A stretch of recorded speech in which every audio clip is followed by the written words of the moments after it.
To think is to be.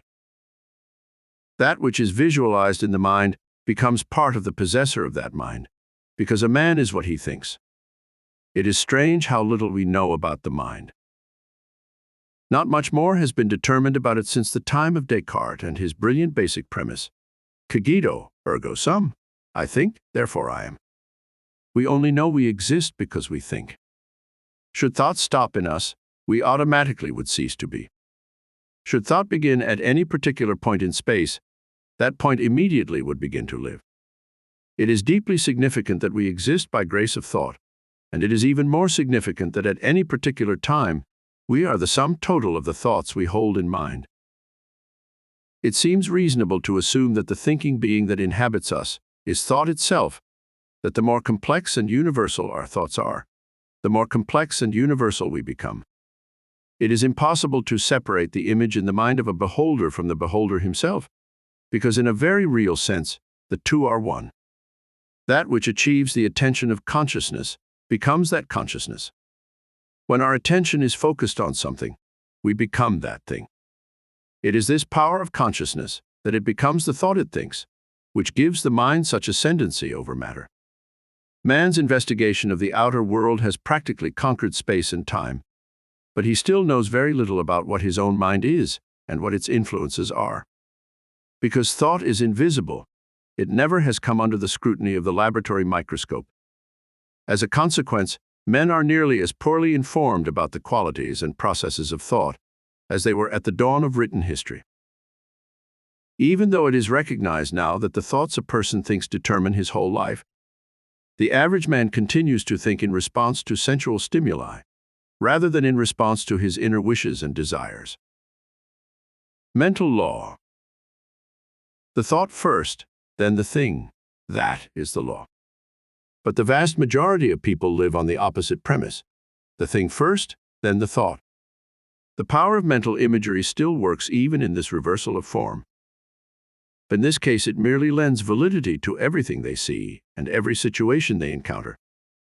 Such people are unable to grow beyond the limitation of their own emotions, for they give credence to all sensual stimuli. Each such stimulus becomes bound up in an emotional reaction. Whenever they encounter an event or thing which they have encountered before, they react in a predetermined manner. It thus becomes impossible for them to progress into any degree of effective living, for by the very nature of their mental position, the things of the world control them. They never control the things. They are either fearful or hostile, resentful, envious or sad. But each of these emotions is inspired by a stimulus from outside and never by inner convictions or desires. These are the people who are the most strenuous defenders of their mental aberrations. In argument, they are easily provoked to hysteria. Since their convictions are insisted in emotion, they defend them with their lives, convinced of ultimate disaster should their delusions be dissolved. The most fortunate thing that can happen is that life reduce their egos to nothingness. To a great extent, their eyes are then cleared, and they are able finally to see that they have always reacted rather than acted. When humility enters a man's soul, he at last is able to perceive that he does not live alone in the world, but with millions of brothers, and that hidden in the heart of each is the same animating spirit. Forecaster of the future. To know is nothing at all. To imagine is everything, wrote Anatole France. That which seizes the attention of our consciousness is an infallible forecaster of the future. Indeed, were we to know the thoughts that occupy a man's mind, we might provide him an accurate description of his coming life, down to the most intimate detail. The success of fortune tellers, via whatever medium they use, cards, tea leaves, crystal balls, is always the result of a telepathic communication between seer and subject. The thoughts that possess us lead us around by the mental noses. There is in thought a motor impulse that compels us to do the things we think about, and this is a law far above moral or ethical considerations. It works just as quickly for what is considered evil as it does for what is considered good. If you keep thinking about robbing the corner service station, and you keep this image in your mind for several weeks, you one day will find yourself at the service station, gun in hand, prepared to empty the till. People who commit so-called crimes of passion often report they were in the grip of a compulsion they could neither control nor understand. Such compulsion proceeds out of their thoughts. Images projected into the moving screen of mind finally take root in the motor impulses of the body, and each person is propelled into the action he visualizes in the deeper recesses of his consciousness. The Dhammapada cautions us to guard our thoughts, and indeed we should. Everything that is admitted into our mind takes shape, form, and substance in our lives, and we can stop this from happening only by ceasing to live, for the law of life is the law of thoughts becoming things. Clear thinking. The quality of our mental imagery determines how quickly we get effects in the outer world. Since most people are relatively unaware of thinking at all, they give little consideration to how well they think, to the clarity and reality of the images they envisage. Most of us are fuzzy thinkers. When we call something to mind, it comes to us as a vague and shadowy presence. We do not really see it, feel it, hear it, touch it, penetrate it, take it unto us, but rather are dimly aware of it by means of some verbal grasp of its idea.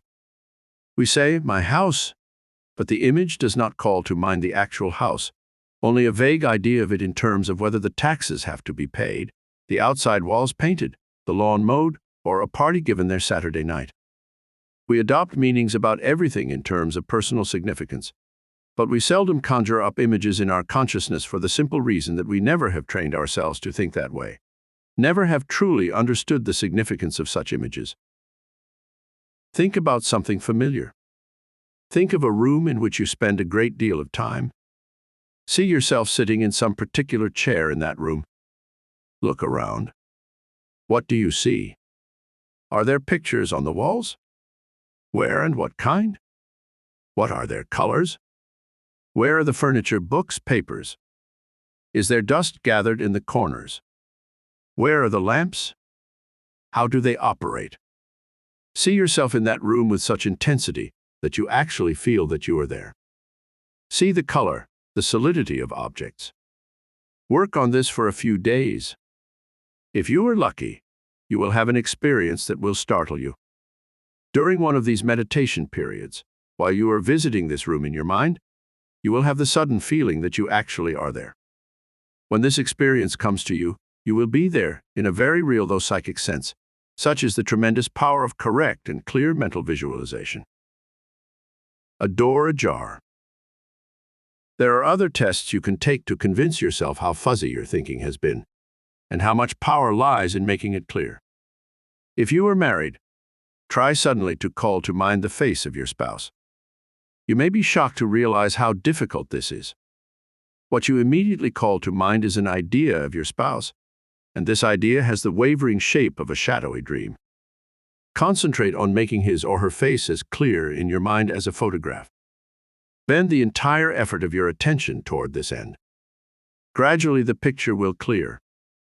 Soon you will see that face before you, animated, alive, vibrant, so that you feel certain that if you reached out, you could touch a cheek with your fingertips. Don't be surprised that evening if your husband or wife says to you, "I was thinking about you all day today." This is not legend or superstition or wishful thinking. When we deal with the mind, we are dealing with the most significant thing in life. There are undreamed of powers in consciousness, and they have not even been tapped. Our first fumbling attempts to understand the paranormal will be very amusing to researchers 100 years from now. The current awakening to telepathy and clairvoyance and precognition have barely jarred the door into an enormous storehouse of fantastic powers and perceptions. We take our first step on the proper path when we realize the original power of mind over matter and how our thoughts influence the world we live in. Once we truly have apprehended the tremendous force that propels a mental image to become a physical fact, then we see that we must dedicate our efforts to becoming clear and concise thinkers rather than rushers around in the world. Psychic imbalance. We must learn to visualize with complete clarity so that an image called up in mind exists with the same solidity, color, and dimension as one in the physical world. Research conducted into the content of dreams has revealed that some people dream in black and white, while others dream in color. Others dream in pantomime, still others with full sound effects. Some people's dreams are populated with folks without faces, and in some people's dreams it is always night. In others, it is always day. Such research has proved pretty well that emotional blocks in the subconscious restrict the individual from completely visualizing things in his mind. A man might attempt to envision himself successfully completing a task which he desires to do, but no matter how hard he tries to focus his inner attention, he never can quite see himself in that position. If it would finally involve a change of residence, for example, he might report that he is able to see the new home and everything in it, but is unable to visualize himself there. It is the subconscious that blocks him out from such visualization. Some fear or hostility or resentment has given him a deep mental block about moving, and forbids the picture from entering his mind, and thereby bars the actual event from happening in the physical world. It is no easy matter for him to overcome this subconscious censoring of his thoughts. It represents a wrong self-identification, a psychic imbalance. This psychic imbalance is universally caused by the centering of consciousness in the ego, rather than in the deeper regions of being. A man who allows his surface self to control his life is in the grip of a Lilliputian ghost.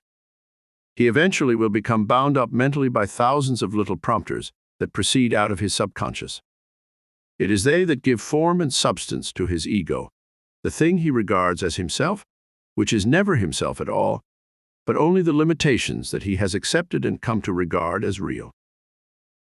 Subconscious promptings. Modern psychoanalysis, in order to test the psychic imbalance of the individual, uses a test devised by Rosock, in which the subconscious preoccupation of a patient is diagnosed from spontaneous images which he sees in complex ink blots. Since the ink blots are haphazard and multiform, it follows that the images that the patient sees in them represent the kind of thing that his consciousness is habitually focused upon. In other words, the test provides a key to the thoughts which occupy an individual's mind and gives the psychologist a method of interpreting neurosis. The premise that diagnosis is based upon is that each of us sees in all things the thoughts that, a priori, occupy our minds. Thus, life itself turns out to be nothing more or less than a gigantic Rorschach test. Shape and form and substance have infinite meaning and infinite possibility. To the individual beholder, each assumes color and quality directly taken from the thoughts that occupy his consciousness. When we choose the thoughts, we think we choose our lives. The fact of the matter is that very few people are free to exercise choice in their thinking, because the bulk of their thought erupts from pain-insistent memories in the subconscious. They are not free because they have wrongly identified themselves. Their sense of self is primarily the memories of events and relationships. In consequence, they assume themselves to be a changing thing, an ego, a sense of self built upon dimly remembered and barely perceived relationships. The ego thinks always in response to the subconscious. Only the great self, the sense of self free of the limitations of the ego, is able to originate thought or to be receptive to it in an unbiased manner. We all put too much value on the ego. Personality represents for us both a fascination and a delusion. By its very meaning, personality is restricted to the individual and thus represents a limited sense of self. Only from the wider and broader standpoint of the secret self is it possible for the individual mind to orient itself correctly with life. Thus, it is able to grasp meanings and relationships from a larger and more encompassing standpoint, and to know by immediate perception rather than by reason and deduction. Instinctive performance.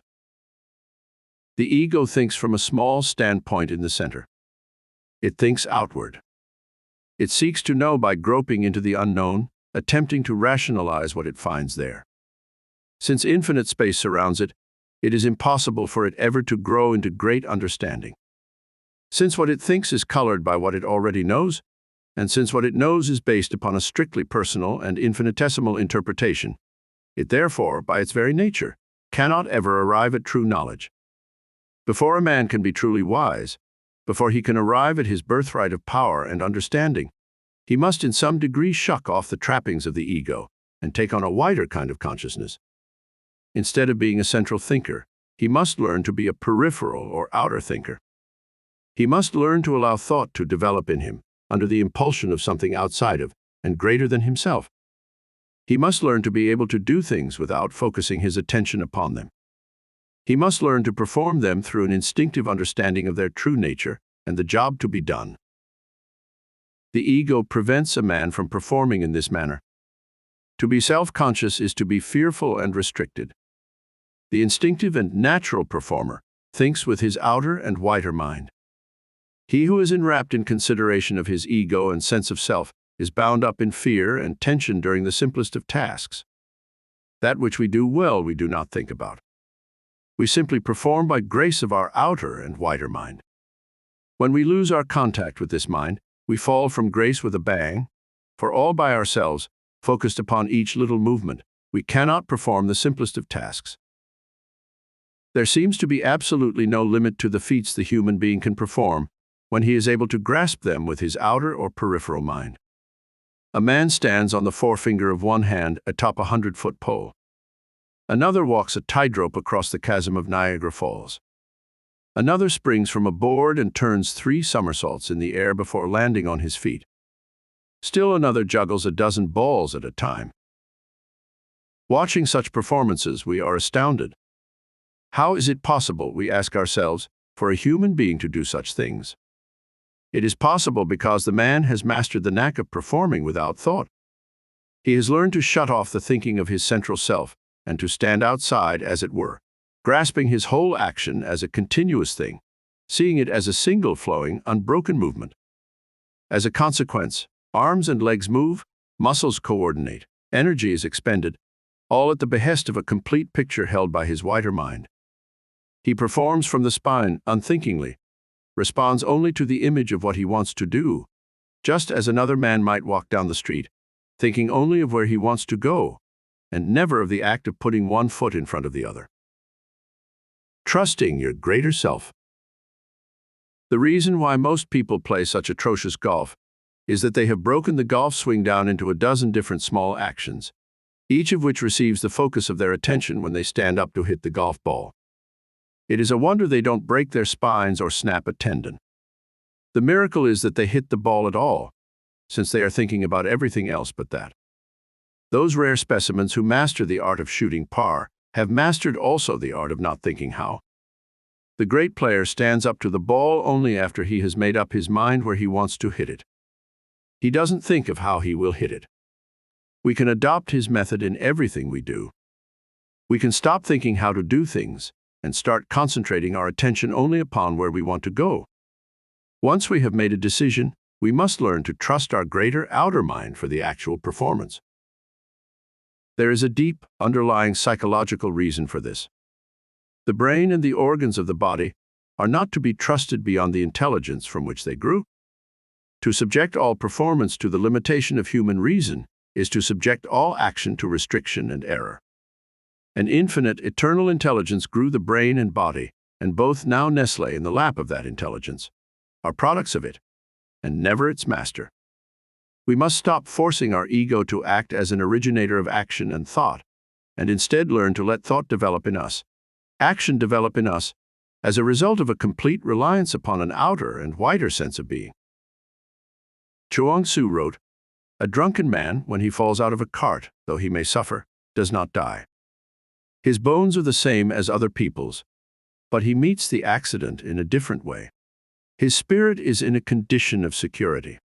He is not conscious of riding in the cart, neither is he conscious of falling out of it. Ideas of life, death, fear, etc.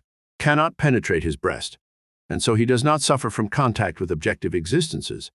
And if such security is to be got from wine, how much more is to be got from spontaneity? What we are driving at is an attempt to function through the totality of our psychic being, rather than some small part of it, like the brain, or the reason, or the memory. It should be obvious that the whole is always greater than its parts, and if we can learn to think and act through the totality of all our psychic functioning, then it is apparent that our effectiveness must be vastly increased. The important thing to remember is that the center of the mind's activity is not in the conscious thinking process, but in something greatly above it, outside it, and yet in a manner within. Active mind. When a man learns to let his mind alone, it begins to function in a spontaneous manner that is natural to it. It rids itself of inhibition and restriction, and the person's effectiveness and energy are greatly increased. There are large rewards to be gained from learning how to function unconsciously. It is through painful awareness of self that all our imperfections spring. We are able to stifle the nagging voice of self-consciousness through immersing it in the great sea of being that is the secret self. There it merges and is lost as a drop of water merges and is lost in the ocean. We become natural men instead of artificial ones, and all our actions and all our thoughts take on a spontaneity that springs directly out of the divine. Unthinkable ingenuity and creative power lie within universal mind, and to the degree that you learn to trust your life and being to it, that much of its power is yours. The most remarkable thing about man is his mind. The mystery that surrounds another person is the fact that he thinks, that his thoughts are invisible and therefore strictly his own. Within the boundaries of his own being, he lives in a world that no one truly penetrates. It is populated by shapes and structures, events and persons known only to him, with a significance that is rooted in symbol. And this world in his mind has greater meaning for him than the materialistic world in which he moves. He retires from the material world when he goes to bed, but even in sleep the world in his mind is still with him. This mental world has even greater meaning in sleep. Now his thoughts, though still couched in materialistic terms, take on symbolistic significance, and the things he dreams come to him as disguised meanings, playing out upon the screen of consciousness the conflicts that exist in his subconscious. A man is with his mind 24 hours of every day, and he never ceases to think. He is influenced 1,000 times more by the thoughts that cross his consciousness than he ever is by the situations he encounters in the sensual world. He is truly a mental creature, and those animal qualities he possesses are residual only, left over from an evolution whose great thrust in the first place was its effort to produce mind. Just as consciousness has evolved out of matter to eventually control matter, so will it one day be free of matter, for the very nature of being presupposes a greater existence than any that is likely to occur as long as it is bound to the flesh. The cycle of birth, growth, decay, and death is bound to a physical world with its necessary constant production of different forms in an effort to find the most effective one. Such a cycle, however, no longer is mandatory for the mind, which has settled on an absolute form and no longer is changing in kind, only in degree. Evolution has brought us to the point where a mental being might best serve advancement by being free of the cycle of birth and death. Such a step is undoubtedly part of the evolutionary plan. It may be set for a time somewhere in the future, or may be upon us now.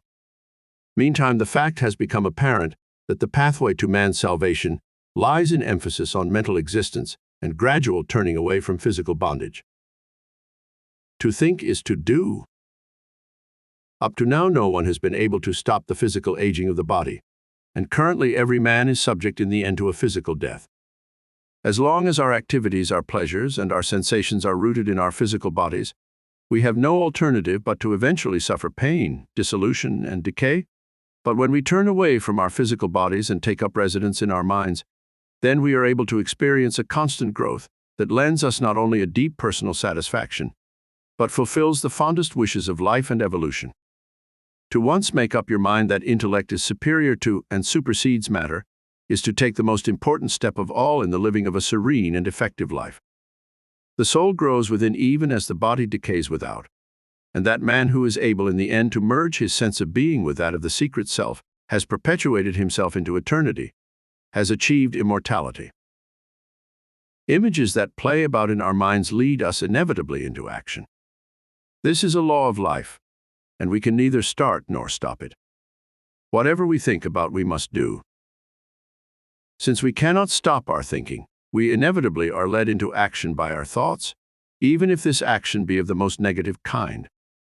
Since a human being is a dynamic entity, choosing not to do a thing is just as much an action on his part as doing it would be.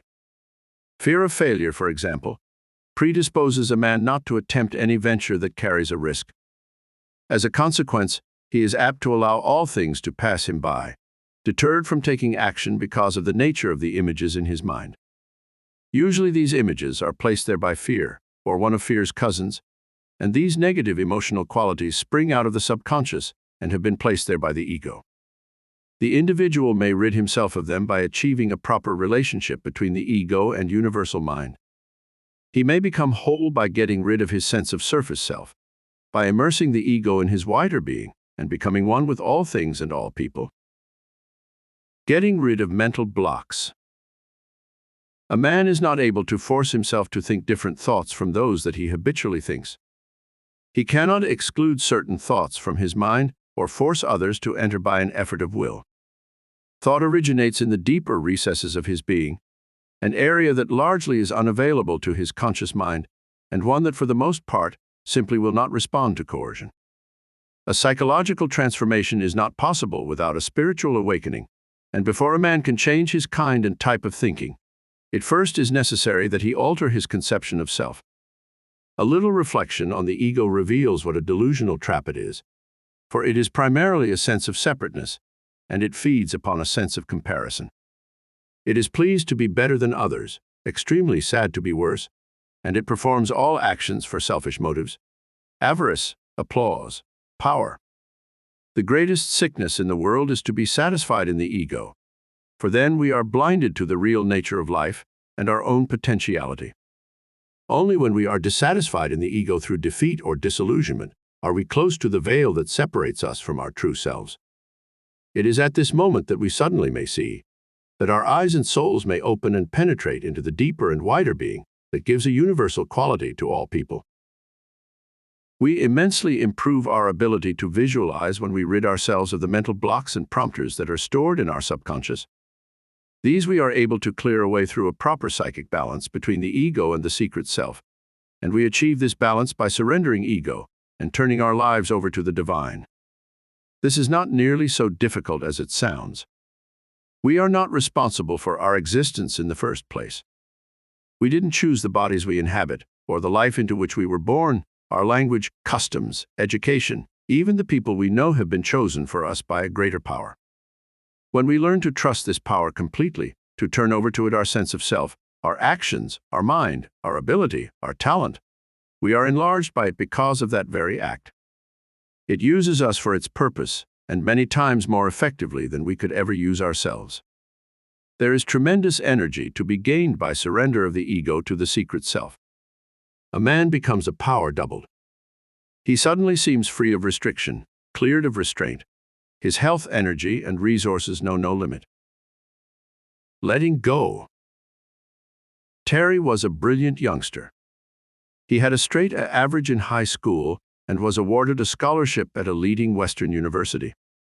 But he was an intensely nervous and high-strung young man, seemed constantly fearful and apprehensive. He would jump at the slightest noise, was shy and awkward in the presence of strangers, became tongue-tied when given an opportunity to speak, was afraid of heights, was afraid of closed places, was sick a good deal of the time. Even though he was graduated from college with honors, he nevertheless had great difficulty in finding a job, so unfavorable was the impression that he made upon prospective employers. His record prevailed, however, and he eventually found employment in the laboratory of a large industrial firm, where he helped in the research department.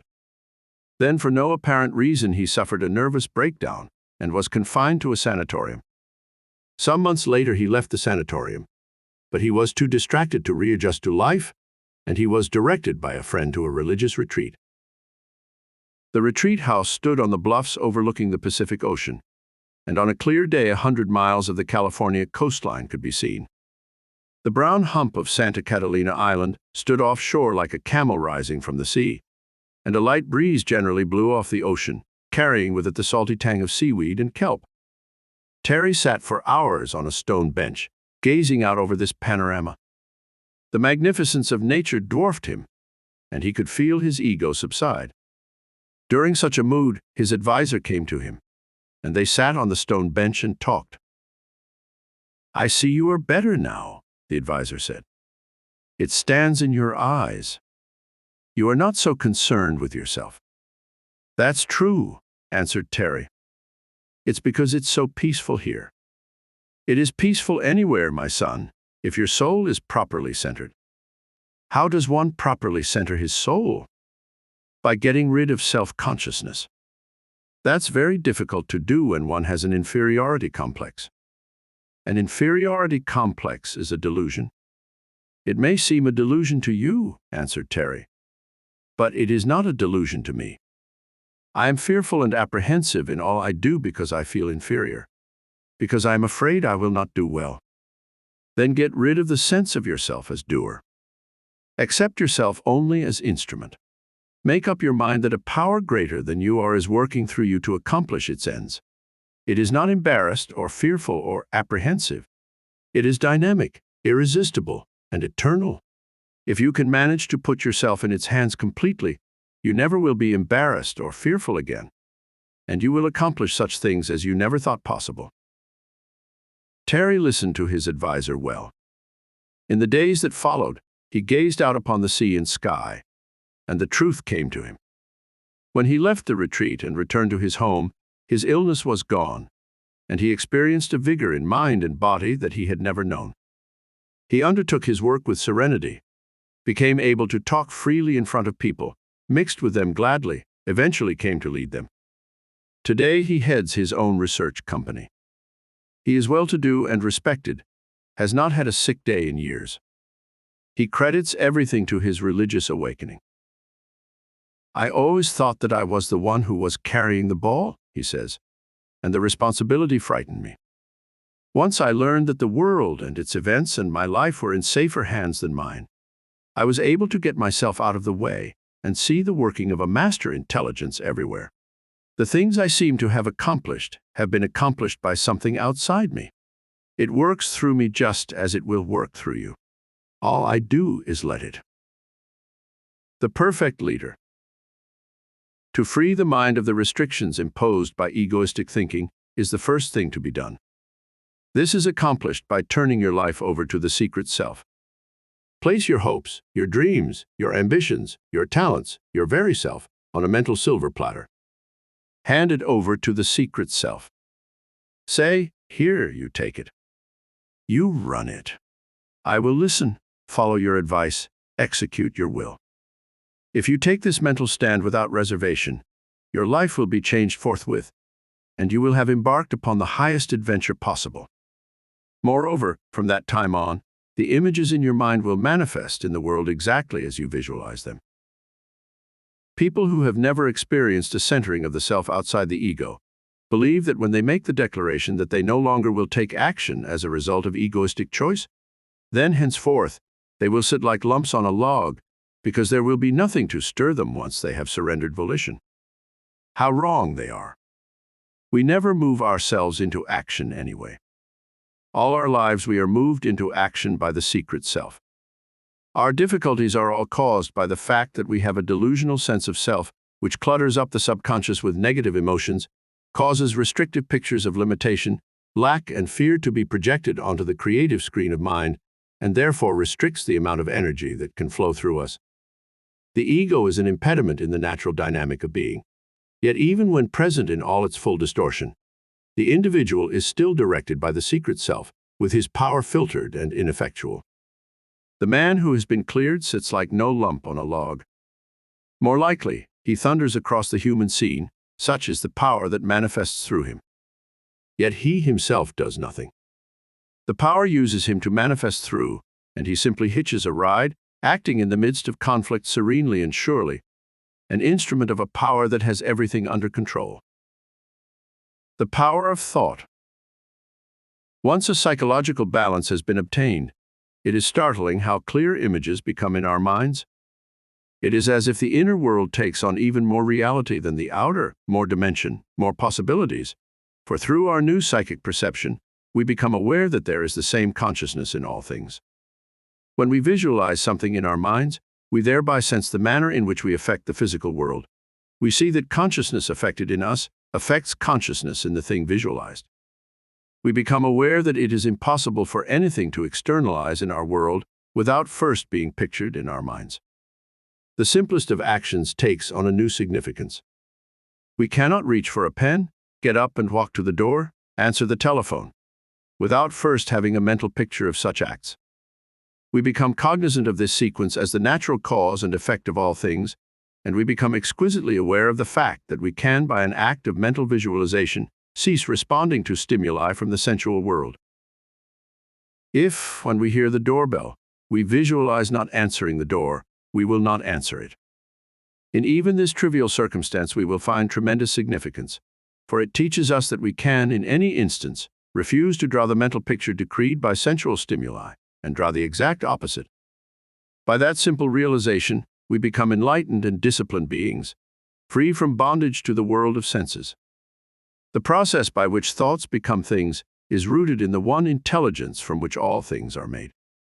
Everything is conscious, has a form that is determined by the awareness entrapped within. When the idea of a thing is changed within the one supreme consciousness, then the thing itself changes, for it was nothing but idea in the first place. The mind's image-making power is affected by its knowledge of itself and by its inner sense of effectiveness. This sense of capability never is sufficient when it springs out of the surface self, but it is always equal to the task when it results from an identification of the individual with the Supreme. Spiritual awakening allows a man to visualize clearly, but even before that awakening, he can discipline himself to exercise faith and belief in the things he desires. Jesus, who was certainly one of the great mental teachers, stated that it is done unto us as we believe. He repeatedly illustrated by deed and parable that the answers to our dreams come when we first have accepted their reality in our minds. The man who achieves a dynamic success in life has mastered the art of acting as if it were impossible to fail.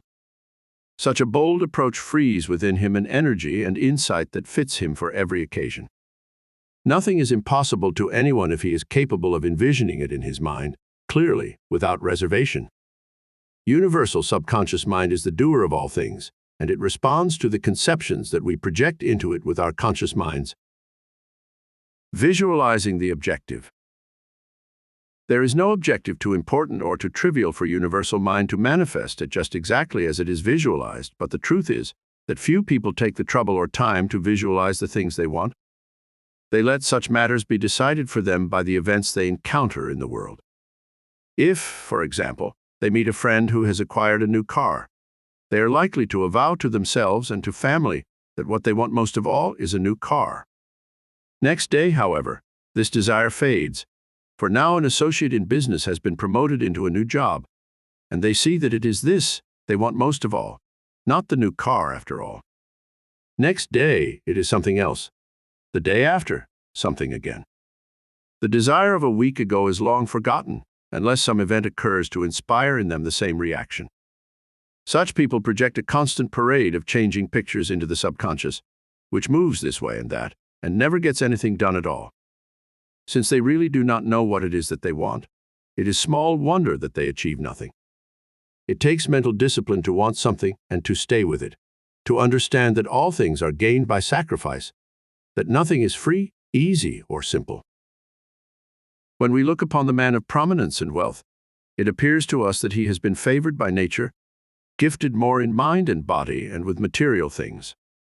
But if we have had a little spiritual awakening, we arrive at an insight that allows us to see behind all successful men the years of unremitting toil, sweat, and tears that have disciplined them into the effective human beings they have become.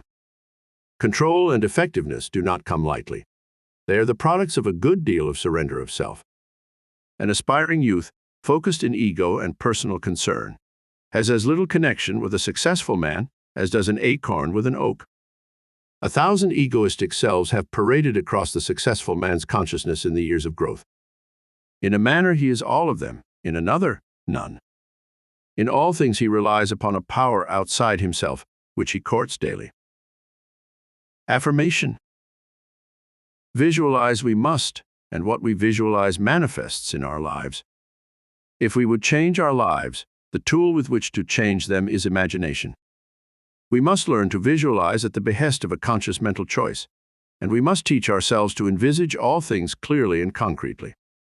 An effective way to accomplish this is to set aside a period of affirmation each day, and the most beneficial time is just before going to sleep.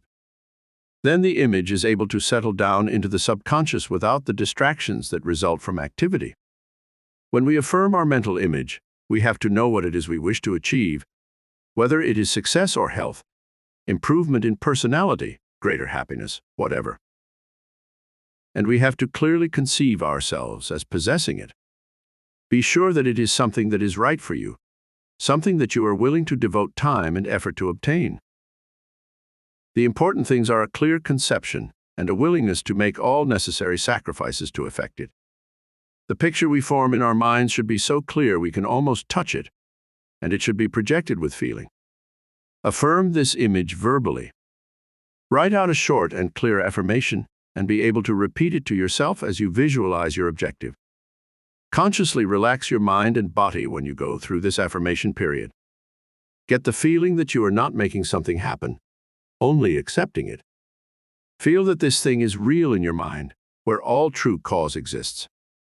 Finish your affirmation with a feeling of faith and expectancy and serenity. Know that your image will manifest in the world just as surely as you keep it sharp and clear in your mind. During the day, think and feel and act as if your desire were already manifested. You will then behave as if you have it, and this complete change in your psychic position will attract the situation to you. It is a wonderful thing to experience the power of mind over matter. Once you have been able to bring some desired circumstance into your life by an act of faith and visualization, you will never again feel alone and friendless and helpless. Will know that you have within yourself the key to all creation. Abundance and happiness and success and achievement are unlimited. The power to provide all exists in your mind and your imagination.